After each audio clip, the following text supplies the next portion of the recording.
எல்லாருக்கும் வணக்கம். அடிச்சாம்பார் appointment order அப்படிங்கிற மாதிரி தளபதி விஜய் அவர்களுக்கு மத்திய உள்துறை அமைச்சகம் ஒய் பிரிவு பாதுகாப்பு வழங்கி ஒரு தரமான ஒரு சம்பவத்தை பண்ணியிருக்காங்க. அதுவும் இன்னைக்கு காதலர் தினத்தன்னைக்கு காவலர் பாதுகாப்பு வழங்கி வேற லெவலில் அசிட்டாங்க. இது ஒரு சிறந்த ஒரு தரமான முன்னெடுப்புன்னு சொல்லலாம். அதாவது நல்ல மனசனுக்கு நல்லதே நடக்கும் அப்படிங்கிற மாதிரி நாம நம்முடைய தகுதியை நம்ம வளர்த்துக்கிட்டே போனோம்னா அதுக்கு தேவையான எல்லா விஷயங்களும் நம்மளை தேடி வரும் அப்படிங்கிறதுக்கு எல்லாருக்குமே தளபதி விஜய் அவர்கள் ஒரு நல்ல ஒரு எடுத்துக்காட்டுன்னே சொல்லுவேன். அதாவது தளபதி விஜய் அவர்களுக்கு அரசியல் கட்சி ஆரம்பிச்சிருந்து இத்தனை நாள்ல அவர் மேல என்ன மாதிரியான விமர்சனங்களையும் அவதர்களையும் தூக்கி வீசிட்டே இருந்தாலும் அதெல்லாம் கண்டுக்காம நாம எதுக்காக வந்திருக்கோம், நம்முடைய நோக்கம் என்ன அப்படின்ட்டு அவர் அதோடைய எண்ணத்திலே கரெக்டா அதை நோக்கி பயணிக்கிறதுனாலதான் அவர் இன்னைக்கு பாத்தீங்கன்னா ஒரு அரசியல் தலைவராக உருவெடுத்திருக்காரு. ஸோ அரசியல் தலைவராக உருவெடுக்க போய் தான் அவருக்கு வந்து அரசாங்கமே இந்த ஒரு பாதுகாப்பு வழங்குது. ஆனா இங்க வந்து பாத்தீங்கன்னா சில பேர் பாத்தீங்கன்னா ரொம்ப வருட காலமாக கத்தி கத்தி அரசியல் பண்றோங்கிற பேர்ல மற்றவங்களையும் அடுத்தவங்களையும் விமர்சனம் பண்ணிட்டே இருக்கனாலதான் அவங்கள ஒரு அரசியல்வாதியா கூட தலைவரா இல்ல ஒரு அரசியல்வாதியா கூட யாருமே கண்டுக்கல. நான் குறிப்பா யார் சொன்னா உங்களுக்கு தெரிஞ்சிருக்கும். ஏன்னா இன்னைக்கு தளபதி விஜய் அவர்களுக்கு இந்த ஒய் பிரிவு பாதுகாப்பு வழங்கணும்னு முதல் நாளா கதர்னது யாருன்னு கேட்டீங்கன்னா சாட்டை தான். பயங்கரமா கதறிக்கிறான். 4-5 ட்விட்டு ஏகப்பட்டு பார்த்ததுல இருந்து. அதாவது காமராஜர் என்னைக்கு வந்து பாத்தீங்கன்னா பாதுகாப்பு வச்சுட்டு அலைஞ்சாரு, அவர் தலைவர் இல்லையா, நம்ம நாட்டு மக்கள் சந்திக்கிறதுக்கு இருக்கு வந்து பாத்தீங்கன்னா பாதுகாப்பு அப்படி இப்படின்னு, ஏதாவது குதிரைக்கும் கழுதைக்கெல்லாம் ஒய் பிரிவு பாதுகாப்பு கொடுக்காங்க அப்படின்னு ஓவரால் இருக்கான். அதை பார்த்தோன்னு எனக்கு என்ன தோணுச்சுன்னா, தம்பி அழாத, உனக்கு வருத்தம் இருக்குதான் செய்யும், அறங்குதான் இருக்கு, அதுக்கு என்ன பண்ண முடியும். அதாவது நீங்களும் கிடந்து உங்க அண்ணன் கிடந்து ஒரு 15 வருஷமா கத்தி கத்தி அரசியல் பண்றாரோ இல்லையோ கத்தி கத்தி தான் பண்ணிட்டு இருக்காரு மேடையா. ஆனா அவங்க ஒரு அரசியல்வாதியை கண்டுக்கல. அதுக்கு என்ன காரணம்னா, நீங்க தளபதி விஜய் அவர்களை பார்த்து ஒரு அரசியல் தலைவரா எப்படி இருக்கணும், எப்படி நடத்த இருக்கணும், எப்படி குணம் இருக்கணும், பொது வெளியில எப்படி பேசணுங்கிற நாகரிகத்தை கத்துக்கிடுங்க, அதுக்கப்புறம் உங்களுக்கு பாதுகாப்பு போலாம் அப்படின்னு ஆதரவு சொன்னேன். ஆனாலும் அவன் என்னென்ன பேசிருக்காங்கிறதுக்கு பள்ளி கொடுக்கணும்ல. அவன் என்னென்ன போட்டுக்கான்னு கேட்டீங்கன்னா, சொந்த நாட்டு மக்களை சந்திக்கிறதுக்கு எதுக்கு உங்களுக்கு பாதுகாப்பு, காமராஜர்லாம் என்ன பாதுகாப்பு வச்சுட்டா போனாரு, அவர் தனக்கு வந்து பாதுகாப்பு வேண்டாம்னு உதவிட்டு போனாரு, பணத்தை ஏடிக்காங்க அப்படிங்கிற மாதிரி நக்கா பதிவு போட்டிருந்தான். சரி நான் ஒன்னு கேட்கம்பா சாட்டே, அப்புறம் உங்க ஒன்னுக்கு இருக்குன்னு பாத்தீங்கன்னா கூட நீங்க போகும்போது ஒரு 10-15 பவுன்சர் எதுக்கு கூப்பிட்டு போறீங்க, தனியா போக வேண்டியதானே, வீரம் தானே, உங்க அண்ணன் கரத்தை பிளாக் பெல்ட் வாங்கியிருக்காரு, ஒரே அடியில எதிரே வீழ்த்துவாரு, அப்புறம் எதுக்குப்பா, அப்ப அந்த பவுன்சர்லாம் நீங்க வைக்காதான் போயிருக்கணும், லூசுத்தனமா பேசக்கூடாது, ஏதாவது பேசணும் சொல்லணும்னு இருக்காண்டி. அதாவது அரசாங்கத்திலிருந்து ஒரு முக்கியமான தலைவர்களுக்கு கொடுக்கக்கூடிய பாதுகாப்பு இந்த ஒய் பிரிவு பாதுகாக்கிறது. சிஆர்பி வீரர்கள் ஒரு 8 to 11 வீரர்கள் காவல்துறையுடன் சேர்ந்து ஒரு படை. இந்த பாதுகாப்பு வந்து பாத்தீங்கன்னா முக்கியமான தலைவர்களுக்கு அரசாங்கம் எதுக்கு கருதுவாங்கல்ல, இவங்கெல்லாம் ஒரு முக்கியமானவங்க, இவங்களுக்கு வந்து பாதுகாப்பு அவசியம் அப்படின்ட்டு அதனால கொடுத்துருக்காங்க. இந்த பாதுகாப்பு தமிழ்நாட்டுக்கு உள்ள மட்டும் தான் செல்லுபடி, வெளியில போனா கிடையாது. தமிழ்நாட்டு மாநிலத்துக்கு முழுவதுக்குமே இந்த பாதுகாப்பு தளபதி விஜய் கொடுக்கப்படும். ஓகேவா? சோ இந்த பாதுகாப்புலாம் உங்க அண்ணனுக்கு கிடைக்கும்னா அதுக்கு உண்டான தகுதியோட உங்க அண்ணன் இருக்கணும். அதாவது ஒரு அரசியல் கட்சியை நம்ம ஆரம்பிக்கிறது பெருசு இல்ல, அவசரப்பட்டு முன்னாடி இருந்து ஆரம்பிக்கிறது பெருசு கிடையாது. ஒரு அரசியல் இயக்கமா நம்ம ஆரம்பிச்சா அதை எப்படி மக்களிடையே கொண்டு போய் சேர்க்கணும், அதை எப்படி கட்டளை பண்ணணும், ஒரு அரசியல் தலைவர்னா அவருக்கு உண்டான ஒரு தனித்துவம் என்ன, ஒரு மேடை நாகரிகம் என்ன, பொதுவெளியில எப்படி பேசணும், இதெல்லாம் தெரிஞ்சுக்கிடணும். இன்னைக்கு இப்ப வந்து நீங்க தளபதி விஜய் நீங்க விமர்சனம் பண்ணலாம், ஆனா அவர் எப்படி குடும்பங்கள் இருக்காரு, எப்படி ஒரு பெருந்தன்மையா இருக்காரு, இப்போ வரைக்கும் நீங்க என்ன மாதிரி விமர்சனங்களை அவரு மேல வச்சுக்கிட்டே இருந்தாலும் அவர் தன்னுடைய தோழர்களுக்கு என்ன அறிவுறுத்துறாரு. அதாவது நாம எதுக்கு வந்திருக்கோம்னா மக்களுக்கான ஒரு அரசியல் பண்ண வந்திருக்கோம். நம்முடைய எதிரி வந்து பாத்தீங்கன்னா கொள்கை எதிரி வந்து பாஜக, அரசியல் எதிரி திமுக சொல்லியிருக்கோம். சோ மத்தவங்களாம் மடையத்தனமா என்ன மாதிரி விமர்சனங்கள் நம்மள வச்சாலும் அதுக்கெல்லாம் நீங்க பதில் கொடுத்து நேரத்தை வீணடிக்க வேண்டாம், மக்களுக்கான அரசியல் பணி செய்யுங்கன்னு சொல்லி உத்தரவு விடுறாரு. அதுதான் ஒரு தலைவருக்கான ஒரு அடையாளம், அது நாகரிகம். அதாவது தலைவர்னா அப்படிதான் இருக்கணும். ஆனா நீங்க என்ன பண்ணிட்டு இருக்கீங்க, உங்க கட்சியை பலப்படுத்துறத வேலையை விட்டுட்டு முழுக்க எந்நேரமும் இந்த அட்டென்ஷன் கிரியேட் பண்ணுங்கிற மாதிரி ஏதாவது ஒரு தலைவரை பத்தி மற்றவங்களை பத்தி விமர்சனம் வைக்கிற வேண்டியதான் உங்களுடைய கட்சியோட முக்கிய நோக்கமா இருக்கு. அதான் கொள்கை பொறுப்பு செயலர் தான் சாட்டையும் வச்சுட்டு இருக்க, நீ அப்படிதான் பண்ற. முதல்ல இதெல்லாம் மாத்துங்க. முதல்ல ஒரு அரசியல் கட்சினா எப்படி இருக்கணும், எப்படி நடத்தணுங்கிறத தளபதி விஜய் அவர்கள் மாதிரி ஆட்களை பார்த்து தெரிஞ்சுக்கிங்க. ஒன்றும் தவறு கிடையாது. உங்களுக்கு அப்புறம் வந்தாலும் என்ன, அவர் எல்லாரையும் பார்த்து எல்லாரும் கேட்டு அந்த அறிவு இருக்கு அவருக்கு, சரியா? அதனால எப்படி இருந்துக்கணும், நடந்துக்கணும். முதல்ல ஒரு மனுஷன், நான் ஒரு பெரிய மனுஷனாக இருக்கு, நீங்க அரசியல் கட்சி தலைவரெல்லாம் விட்டுருங்க, ஒரு மனுஷன் நல்ல மனுஷனா ஒரு உயர்ந்த மனுஷனா தெரியும்னா அதுக்கு உண்டான சில குணநலங்கள் இருக்கு. ஒரு பக்குவப்பட்ட மனுஷன் மாதிரி முதல்ல ஒரு பொதுவெளியில எப்படி பேசணுங்கிறத தெரிஞ்சுக்கணும். அதை விட்டுட்டு எதை எடுத்தாலும் நம்ம கத்தி கத்தி நீங்க பேசின உடனே மக்கள்லாம் உங்களை ஒரு பெரிய ஒரு அரசியல்வாதியா வந்து பாத்தீங்கன்னா அப்படி மெச்சுக்கிடுவாங்களா?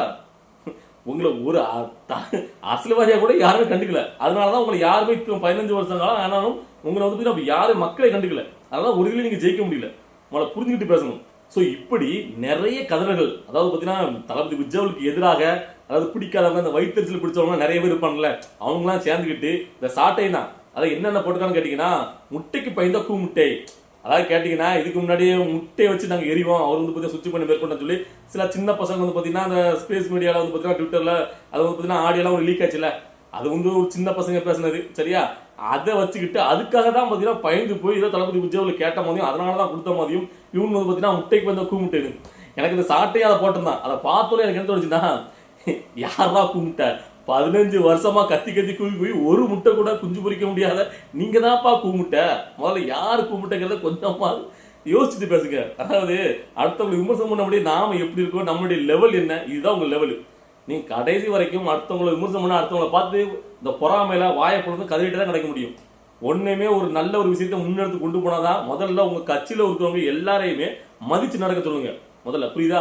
ஏன்னா 2 பேரை அதாவது வளர்த்து விடுறது முக்கியம் கிடையாது, முதல்ல வந்து பார்த்தீங்கன்னா எல்லாரையும் அரவணைச்சு ஒரு சமமா நம்ம கூட உள்ள சக மனுஷங்களை பாதிக்க தெரியணும். உங்க அண்ணனுக்கு அதுவே தெரியாது, உங்க அண்ணனுக்கு ஒரு பெரிய இது வரைக்கும் ஒரு இதில் கூட ஜெயிக்கல, அதுக்கு முன்னாடியே ஒரு அதிகார திமிர் சர்வாதிகாரி மாதிரி பெரிய இருந்தா இது இல்லைன்னா போ உனக்கு நான் செய்யணும் அப்படிங்கிற மாதிரி. இவ்வளவுக்குள்ள உங்க தம்பி இன்னொருத்த இடுமான கார்த்திகா நேற்று ஒரு ட்வீட் போட்டு சொன்னாதான் கேட்டீங்கன்னா ஒரே ஒரு பிரஸ் மீட் ஆட்டணும் தைரியம் இருக்கா தளபதி விஜய் அவர்களுக்கு, நான் சவால் விடுறேன் அப்படிங்கிறது கேட்டிருந்தேன். நான் கேட்கிறேன், உங்க கட்சியில இருந்து பிரஸ் மீட்டை எத்தனை பேர் சந்திச்சிட்டீங்க? அதாவது சீமான தவிர வேற யாருமே பிரஸ் மீட் அட்டன் பண்ணக்கூடாது, ஏன்னா அப்படிதான் அவரை தவிர்த்து யாரும் மேல வளர்ந்துடக்கூடாதான். இது என்ன ஒரு எச்சத்தனமா இருக்கு, இதெல்லாம் ஒரு பொழப்பு. தன்னை மீறி யாராவது வளர்ற மாதிரி தெரிஞ்சா உடனே அவங்க தட்டி விடணும், அவங்க கட்சி விட்டு விலைக்கிடணும், அவங்க அப்படியே விட்டுட்டு அதை பத்தி அவங்க மேல தவற பழிச்சு முத்திர வேண்டியது. இப்படி இருந்தா ஒரு நாளும் முன்னேறவே முடியாது. தான் மட்டும் தான் வளரணும் அப்படின்னு நினைச்சா எந்த காலத்திலயும் முன்னேற முடியாது. அது வந்து ஒரு அரசியல் தலைவருக்குன்னா ஒரு நல்ல பழக்கமும் கிடையாது, நல்ல குணமும் கிடையாது. எந்த காலத்திலயும் அது வந்து பாத்தீங்கன்னா செல்லுபடியாகுது மக்களிடத்திலே. ஒரு மக்களுக்கான தலைவராக வரணும்னா முதல்ல எல்லாரையும் மதிக்க கத்துக்கிடணும். தளபதி விஜய் அவர்கள் தான் கூட உள்ள எல்லாருமே சமம் மதிக்க கத்துருக்கிறாரு. ஸோ அதுக்கப்புறம் இன்னொரு முக்கியமான விஷயம் என்ன கேட்டீங்கன்னா, அதாவது ஏப்ரல் மாதத்துல அதாவது பொதுக்குழு ஒரு சின்ன ஒரு குட்டி மாநாடு மாதிரி நடத்த போறாங்க. அது வந்து எங்க நடக்க போகுதுன்னு கேட்டீங்கன்னா மகாபலிபுரத்தில் நடக்க போகுது. அதுக்கு உண்டான ஏற்பாடுகள் தான் பசியானந்த் அவர்கள் அப்புறம் ஆதவ இவங்கலாம் சேர்ந்து வந்து இடத்தெல்லாம் தேர்வு பண்ணிட்டு இருக்காங்க. ஏன்னா ஏப்ரல் மேல வந்து பாத்தீங்கன்னா எல்லாமே பாத்தீங்கன்னா விடுமுறை நாட்கள், அதுல வந்து இன்னுமே பாத்தீங்கன்னா வேற லெவல் தெரியா இருக்கும். ஸோ அதையும் நம்ம எதிர்பார்த்துட்டு இருக்கோம். ஸோ அடுத்த கட்டமா தமிழக வெற்றி கழகமும் தளபதி விஜய் அவர்களும் இரு நடைபெற்று பெரிதளவில் வளர்ந்தே இருக்காங்க. ஸோ ஒரு மாபெரும் அரசியல் தலைவராக உருவெடுத்து வராரு. நிறைய பேருக்கு இதனால வயல் எறியும். இப்போ கூட பாத்தீங்கன்னா இந்த ஒய்பிரி பதவி எப்படி வந்து நாம் தமிழ் கட்சியில இவங்க கதறாங்களோ அதே மாதிரி மற்ற கட்சியில ஒண்ணு என்ன சொல்லுதுன்னா, மத்திய உள்துறை அமைச்சமே கொடுத்துருக்குன்னா அப்ப இவர் சங்கி ஆயிட்டாரு, சங்கி விஜய்.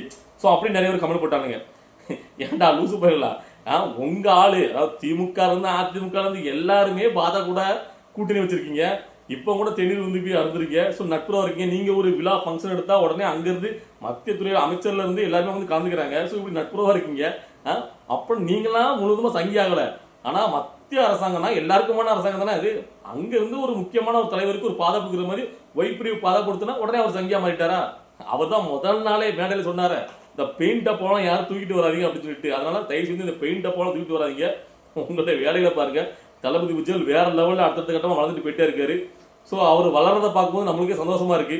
அதாவது ஒரு மனுஷன் தான் நினைச்ச கரையத்தை நினைச்ச மாதிரி பண்றதுக்கு உண்டா இங்க வந்தா கூட அதுக்கு எவ்வளவு விதமான எதிர்ப்புகள் இருக்கு. அந்த எல்லா எதிர்ப்புகளையும் தாண்டி அந்த மனுஷன் எப்படி வளர்றாரு, இதெல்லாம் பாத்தீங்கன்னா நம்மளுக்கு ஒரு ரியல் லைஃப்ல பார்க்கறது நல்லா இருக்கு. இதுக்கு முன்னாடி வந்து பாத்தீங்கன்னா ஆரம்ப காலத்துல ஒரு அரசியல் தலைவர் எப்படி வளர்ந்தாங்க, அவங்க வந்து இப்போ பெரிய பெரிய தலைவரானதுக்கு அப்புறம் நம்ம பார்த்திருப்போம். ஆனா ஆரம்ப காலகட்டம் எப்படி இருக்குன்னு நமக்கு தெரிஞ்சிருக்காது. ஆனா தளபதி விஜய் அவர்கள் அவர் உச்சபட்ச நட்சத்திரம் தான். சினிமால இருந்து உச்சபட்ச நட்சத்திரம் வந்தாலும் ஒரு அரசியலுக்குள்ள இந்த காலடி எடுத்து வைக்கும் போது முதல் ஸ்டெப் எப்படி இருக்கும், அதுக்கப்புறம் அவங்க முதல் மாநாடு. ஸோ படிப்படியா ஒரு அரசியல் கட்சி தலைவரா அவர் வளர்றதை பார்க்கும்போது ஸோ நம்மளுக்கு வந்து பார்த்தீங்கன்னா அந்த எக்ஸ்பிரஷன் நல்லா இருக்கு. ஸோ அவருக்கு நம்ம சப்போர்ட் பண்றது நம்மளுக்கே பிடிச்சிருக்கு. ஏன்னா தளபதி விஜய் பார்த்தீங்கன்னா பெரிய ஒரு அரசியல் கட்டமைப்புல ஒரு பின்புலத்துல நிறைய பேரை பாரம்பரியமா அவங்க குடும்பத்துல அரசியல் வச்சுக்கிட்டு வரல.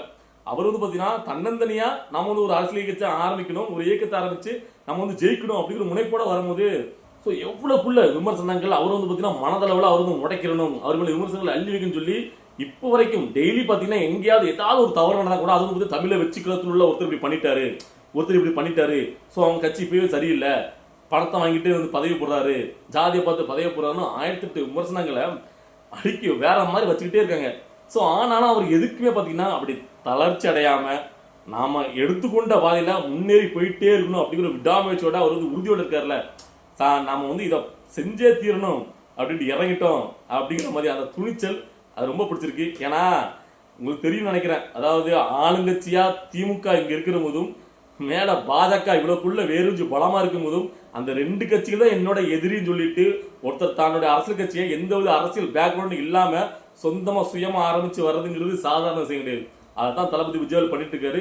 ஸோ அதை அவர் பண்ணும்போது அது நமக்கு பிடிச்சிருக்கு. ஸோ அந்த மனுஷன் இந்த மக்களுக்காக நல்லது பண்ணுவார் நம்ம நம்புறோம். அதனால நம்ம சப்போர்ட் பண்ணிட்டு இருக்கோம். ஸோ எந்த அளவுக்கு நாம வந்து பார்த்தீங்கன்னா அது வந்து சந்தோஷம் அடைகிறோமோ அதே அளவுக்கு இங்குள்ள எதிரிகள் தளபதி விஜய் அவர்களுக்கு மேல வந்து பார்த்தீங்கன்னா ரொம்ப பொறாம பிடிச்சி கதறிட்டே இருக்காங்க. டெய்லி கதறல் சத்தம் அதிகமாயிட்டே இருக்கு. எந்த அளவுக்கு இவங்களுடைய கதறல் சத்தம் அதிகமாயிட்டே இருக்கோ அந்த அளவுக்கு தளபதி விஜய் நாளுக்கு நாள் வளர்ந்துட்டே இருக்காரு. ஸோ பார்க்கறதுக்கே நல்ல இன்ட்ரெஸ்டிங்கா இருக்கு.